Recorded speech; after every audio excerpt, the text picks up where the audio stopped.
Gupta academy.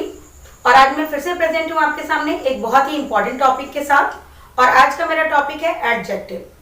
तो adjective के बारे में बता दूं कि ये पार्ट्स ऑफ स्पीच का 4th पार्ट है।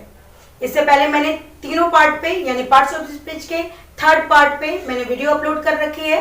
आप चाहें तो मेरे चैनल पे जाके देख सकते हैं और अपनी पार्ट्स ऑफ स्पीच की लर्निंग को कंप्लीट कर सकते हैं। तो चलिए स्टार्ट करते हैं हम एडजेक्टिव। तो एडजेक्टिव को हिंदी में विशेषण कहते हैं। क्या कहते हैं? विशेषण। और जैसा कि नाम से ही क्लियर हो रहा है, विशेषण यानी विशेषता। तो अब हम डेफिनेशन देखेंगे। An adjective are describing words they tell us more about noun और प्रोनाउन। यानी एडजेक्टिव क्या होते हैं? एडजेक्टिव होते हैं डिस्क्राइबिंग वर्ड्स, यानी वर्णन करने वाले शब्द, विशेषता बताने वाले शब्द। ठीक है। दे टेल अस मोर अबाउट, ये हमें बताते हैं कुछ ज्यादा। किसके बारे में? नाउन के बारे में और प्रोनाउन के बारे में। यानी एडजेक्टिव डिस्क्राइबिंग वर्ड होते हैं जो हमें नाउन और प्रोनाउन के बारे में कुछ एडिशनल इंफॉर्मेशन देते हैं, यानी कुछ एक्स्ट्रा बताते हैं। इसके अलावा it means they give us some more information. इसका मतलब ये है कि ये हमें कुछ ज्यादा इंफॉर्मेशन देते हैं, कुछ ज्यादा जानकारी देते हैं। किसके बारे में? नाउन के बारे में और प्रोनाउन के बारे में, जिसे ये डिस्क्राइब करते हैं। अब डिस्क्राइब करते हैं तो अब ऐसे कुछ ना कुछ ऐसे वर्ड यूज करते हैं, और जो वर्ड ये यूज करते हैं उन्हीं वर्ड को हम एडजेक्टिव कहते हैं। अब एग्जांपल से आप समझेंगे। जैसे गुनगुन इज इंटेलिजेंट।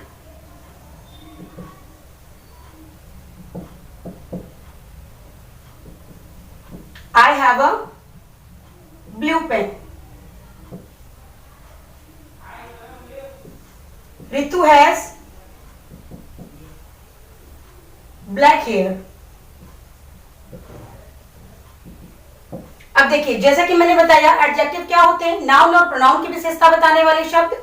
अब देखिए, गुनगुन इज इंटेलिजेंट। गुनगुन क्या है? यहाँ पे नाउन है, क्योंकि नाउन नेमिंग वर्ड होते हैं।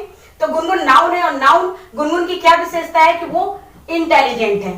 तो यानी इंटेलिजेंट वर्ड जो है वो है एडजेक्टिव। इसी तरीके से I have a blue pen. Pen क्या है?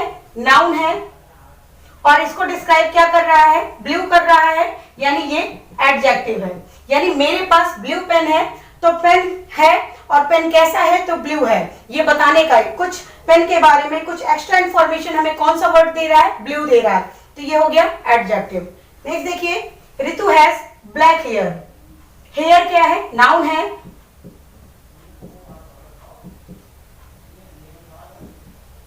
और इसकी क्या विशेषता है हेयर की? कि वो ब्लैक है। यानी कहने का मतलब जो भी वर्ड नाउन या प्रोनाउन के बारे में कुछ एक्स्ट्रा इंफॉर्मेशन देते हैं या डिस्क्राइब करते हैं, उसको हम एडजेक्टिव कहते हैं। बस इतना ही समझना जरूरी है। अब मैं आगे आपको बताने जा रही हूं। अब एडजेक्टिव को समझने के बाद हम डिग्री ऑफ एडजेक्टिव समझेंगे। तो डिग्री ऑफ एडजेक्टिव क्या होते हैं? कंपेयर करने वाले वर्ड्स होते हैं। कहने का मतलब एडजेक्टिव जो होते हैं वो उनके 3 डिग्रीज होती है। ठीक है। इसके अलावा कौन कौन सी डिग्री होती है वो आप देखिए। सबसे पहली होती है positive degree, second comparative degree, और थर्ड सुपरलेटिव डिग्री। ये इनकी 3 डिग्रियां हैं। अब पॉजिटिव के बारे में समझते हैं। पॉजिटिव डिग्री यानी जहां पे भी कोई कंपैरिजन नहीं होता है, कोई कंपैरिजन नहीं होता है, उन वर्ड्स को हम पॉजिटिव डिग्री कहते हैं। जैसे Jain is tall girl. Jain एक लंबी लड़की है। यहाँ पे जैन का किसी भी यानी जैन जो लड़की है उसका किसी के साथ कोई कंपैरिजन नहीं है, वो एक लंबी लड़की है। तो ये क्या हो गया? ये एडजेक्टिव है। ठीक है। नेक्स्ट देखिए, कंपैरेटिव डिग्री में कंपैरेटिव बिटवीन 2 थिंग्स, यानी कंपेयर किया जाता है, तुलना की जाती है 2 चीजों की और पर्सन्स की। इसको आप एग्जांपल के थ्रू समझेंगे। Jane is the taller than Sonu. यानी जेन ज्यादा लंबी है सोनू से, तो जेन का कंपैरिजन किससे किया गया है? सोनू से। जैसा कि मैंने बोला कि कंपैरिजन होती है 2 पर्सन्स के बीच में या थिंग्स के बीच में, तो यहाँ पे कंपैरिजन हुआ है जेन और सोनू के बीच में। और कंपैरिजन करने के लिए किन वर्ड्स का यूज किया गया है? टॉलर का और देन का।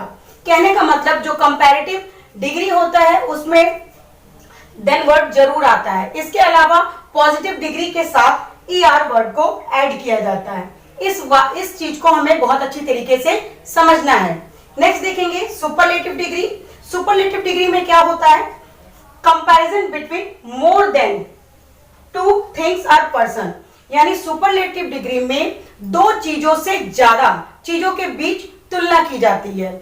जैसे कि कंपैरेटिव में क्या था? दो लोगों में या दो चीजों में तुलना की जाती थी, उसी तरीके से सुपरलेटिव में दो से ज्यादा चीजों के बीच में तुलना की जाती है, यानी यहाँ पे बेस्ट की बात की जाती है। अब यहाँ पे देखिए example, Jain is the tallest of all girls in the class.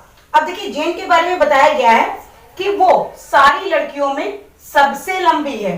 ठीक है, क्लास की सारी लड़कियों में जैन सबसे लंबी है। तो आप देख रहे हैं क्लास की सारी लड़कियों, यानी सारी लड़कियों मींस दो लड़कियां नहीं होंगी, यहाँ बहुत सारी लड़कियां होंगी, और बहुत सारी लड़कियों में जैन क्या है? सबसे लंबी है, यानी यहाँ पे सुपरलेटिव डिग्री का यूज किया गया। और जब भी सुपरलेटिव डिग्री का यूज किया जाता है वहां पे हम पॉजिटिव डिग्री के साथ EST वर्ड ऐड कर देते हैं, और इससे पहले द जरूर आता है, द आर्टिकल जरूर आता है। इस तरीके से हम डिग्रीज को समझेंगे। अब आगे देखिए, मैंने यहाँ पे कुछ डिग्रीज लिख रखी हैं, यानी कुछ पॉजिटिव डिग्री के वर्ड्स लिख रखे हैं, और उसको मैं कंपैरेटिव और सुपरलेटिव में चेंज करूंगी। तो सबसे पहला वर्ड है बिग, ये पॉजिटिव डिग्री है। अगर हम इसको कंपैरेटिव डिग्री बनाते हैं तो हमें क्या करना होगा? हमें ER वर्ड्स को ऐड करना होगा इसमें। ठीक है, उसके अलावा मैंने आपको बता दिया है कि कंपैरेटिव डिग्री का कोई भी सेंटेंस हो, यानी कंपैरेटिव डिग्री जहां पे भी यूज होता है वहां पे देन वर्ड जरूर आता है। ठीक है, बिग है तो हम इसका कंपैरेटिव बनाएंगे तो बिगर हो जाएगा। ठीक है, इसी और बिगर का अगर हम सुपरलेटिव बनाते हैं वो भी देख लीजिए तो बिगेस्ट हो जाएगा। और सुपरलेटिव में हम क्या करते हैं? EST वर्ड जरूर ऐड करते हैं। इसी तरीके से रिच का रिचर हो जाएगा, और सुपरलेटिव रिचेस्ट हो जाएगा। टॉल का टॉलर हो जाएगा, और सुपरलेटिव टॉलेस्ट हो जाएगा। स्मॉल का स्मॉलर हो जाएगा, और स्मॉलेस्ट हो जाएगा। इसी तरीके से ओल्ड का ओल्डर कंपैरेटिव डिग्री है, और ओल्डेस्ट सुपरलेटिव डिग्री है। हाई, हाई का हायर हो जाएगा, और सुपरलेटिव में हाईएस्ट हो जाएगा। यानी इस तरीके से हम डिग्री को फॉर्म करना भी जान गए। यानी अगर कंपैरेटिव की बात होती है तो ER को हम ऐड करते हैं, जैसे कि मैंने सब जगह ऐड कर रखा है, और अगर सुपरलेटिव की बात होती है तो हम EST वर्ड को ऐड करते हैं। तो इस तरीके से हम कंपैरेटिव और सुपरलेटिव भी बनाना बहुत अच्छी तरीके जान गए। ठीक है, आगे मैं इसके एक्सरसाइजेस लेकर आऊंगी जिसमें आप प्रैक्टिस करेंगे और अच्छी तरीके से समझ पाएंगे। आई थिंक आपको मेरा ये वीडियो पसंद आया होगा। अगर पसंद आ रहा है तो प्लीज लाइक करिए, शेयर करिए और कमेंट करिए। न्यू व्यूअर है तो चैनल को जरूर सब्सक्राइब करिए। Thank you.